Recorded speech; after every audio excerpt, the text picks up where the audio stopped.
Welcome dear students in Bagadia Bal Vidya Niketan online classes. Today the topic is primary key and foreign key constant. अपन कहते हैं कि the primary key is used to uniquely identify a record or row in a table and ensures entity integrity. अपन कहते हैं primary की का use table में data को uniquely identify करने के लिए किया जाता है और साथ ही साथ ये क्या इंश्योर करता है, एंटिटी इंटीग्रिटी. यहां पे एंटिटी इंटीग्रिटी का मीनिंग क्या है?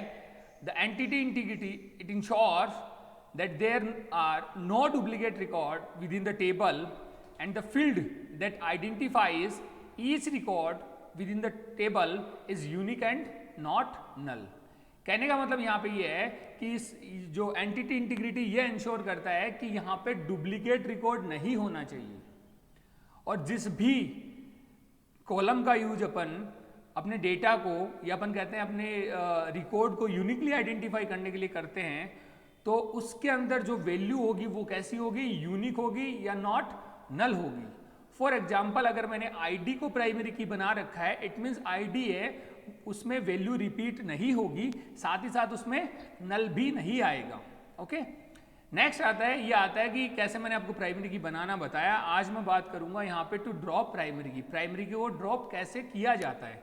तो अपन कहते हैं कि alter table EMP drop primary key. सबसे पहले आप ऑल्टर करोगे, then table keyword, then table name आपका क्या होगा, EMP, then alter table EMP, then क्या लिखोगे, ड्रॉप प्राइमरी की.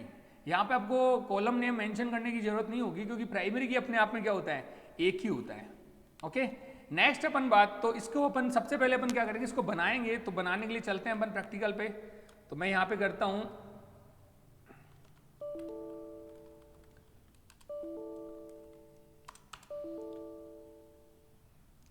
यहाँ से अपन शुरू करते हैं. अपन डेटाबेस बनाते हैं, then create database EMP. Okay, ये मैंने एक डेटाबेस बनाया है. अब इसको मैं क्या करूंगा, ओपन करूंगा, देन मैं लिखूंगा use database name BBVN. Okay, अभी अपन क्या करेंगे, इसमें एक टेबल बनाते हैं जिसमें एक प्राइमरी की बनाते हैं. तो मैं क्या करूंगा, क्रिएट टेबल, यहाँ पे टेबल नाम अपन कर देते हैं कस्टमर.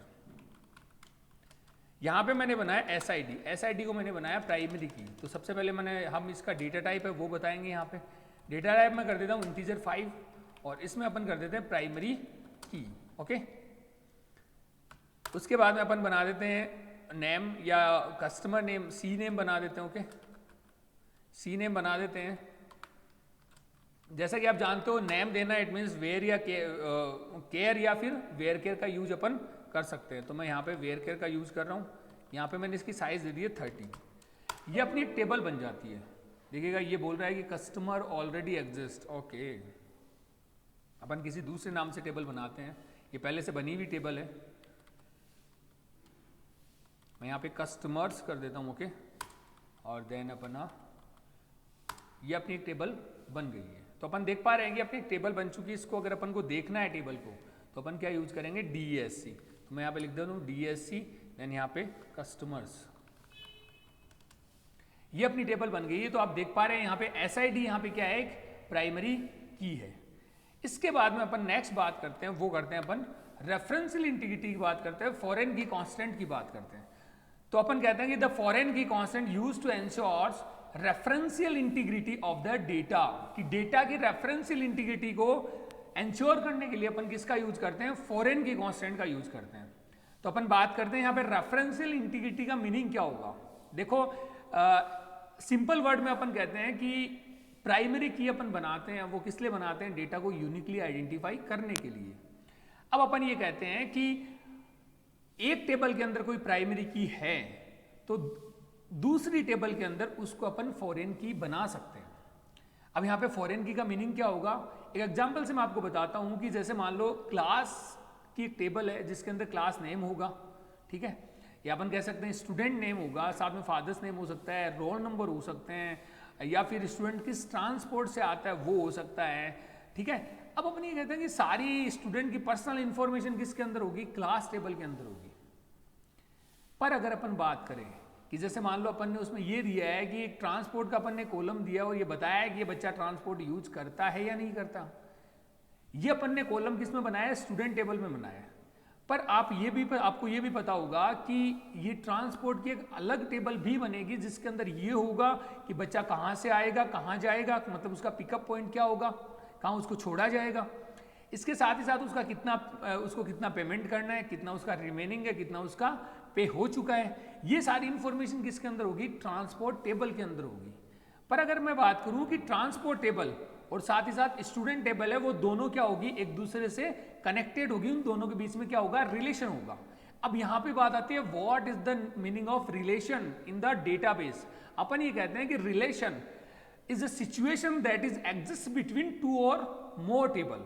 दो या दो से ज्यादा टेबल के अंदर जो सिचुएशन होती है उसे अपन क्या बोलते हैं, रिलेशन बोलते हैं। ओके, तो मेरा कहने का मतलब यहां पे ये है कि दो टेबल होगी, वो एक दूसरे से कनेक्टेड होगी, तो एक टेबल के अंदर तो क्या होगा, प्राइमरी की, वही कॉलम दूसरी टेबल के अंदर क्या होगा, फॉरेन की होगा। पर आपको इतना ध्यान रखना है कि प्राइमरी की और फॉरेन की जो कॉलम होगा उसका नेम अलग हो सकता है, पर उसका डेटा टाइप है वो क्या होगा, सेम होगा।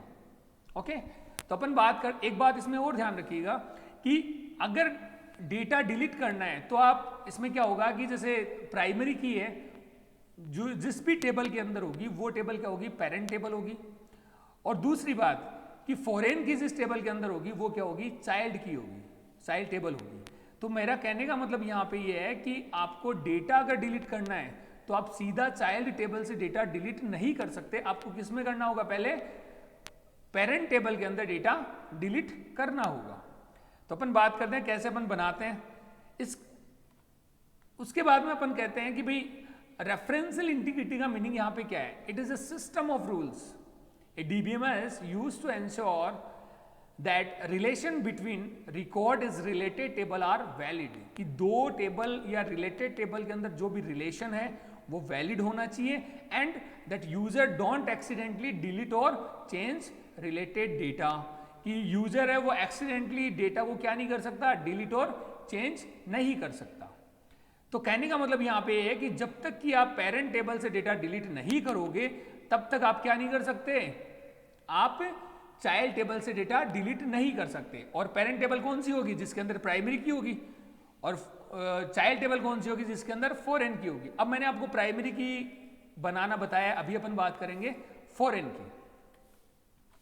तो देखिएगा अपन एक और टेबल बनाते हैं, यहां पे बनाते हैं ऑर्डर्स, क्रिएट टेबल ऑर्डर्स। यहां पे अपन ने किया है, यहां पे बना देते हैं अपन order ID. Okay, order ID मैंने यहां पे किया इंटीजर, ठीक है, इसको अपन बना देते हैं प्राइमरी की। अब ये इस टेबल के अंदर प्राइमरी की है, पहले वाली टेबल के अंदर क्या थी, एसआईडी। यहां पे अपन नेक्स्ट कॉलम बनाते हैं, वो बनाते हैं ऑर्डर डेट। ऑर्डर डेट का मैं डेटा टाइप यहां पे देता हूं डेट। ओके, नेक्स्ट अपना आता है, वो आता है कस्टमर एसआईडी, और इसका मैं यहां पे देता हूं इंटीजर 5। देखिएगा मेरे को इसको क्या बनाना है, फॉरेन की बनाना है, तो जो डेटा टाइप आपने ऊपर वाली टेबल के अंदर एसआईडी का दिया था वही मैं यहां पे क्या दे रहा हूं, कस्टमर एसआईडी का दे रहा हूं। इसलिए दे रहा हूं क्योंकि जो एसआईडी कॉलम है ऊपर वाली टेबल के अंदर वो क्या है, प्राइमरी, और मैं इसको क्या बनाऊंगा, फॉरेन। तो दोनों के डेटा टाइप क्या होने चाहिए, सेम होने चाहिए। ओके, तो मैंने यहाँ पे ये दिया है। नेक्स्ट अपन यहाँ पे कर देते हैं अमाउंट। तो अमाउंट के लिए मैं डेसिमल कर देता हूँ, और यहाँ पे अपन कर देते 8,2। ओके, अब अपन क्या करेंगे, ये अपन ने कॉलम की डेफिनेशन दी है, साथ ही साथ में अपन क्या करेंगे, अब इसको फॉरेन की बनाएंगे। तो फॉरेन की बनाने के लिए मैं लिखूंगा फॉरेन की, और बनाना किसको है, कस्टमर एसआईडी को,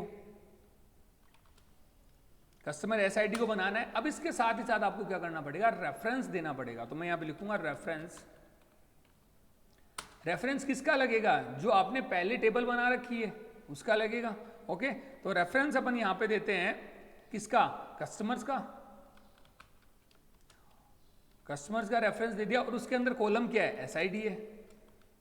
ओके, तो जैसे मैंने यहां पे इंटर किया है तो आप देख पा रहे हैं यहां पे क्या हो गया, क्वेरी ओके हो गया। इट मींस आपकी ये फॉरेन की बन चुकी है। अब इस टेबल को अगर अपन को देखना होगा तो अपन क्या करेंगे, डीएससी ऑर्डर्स।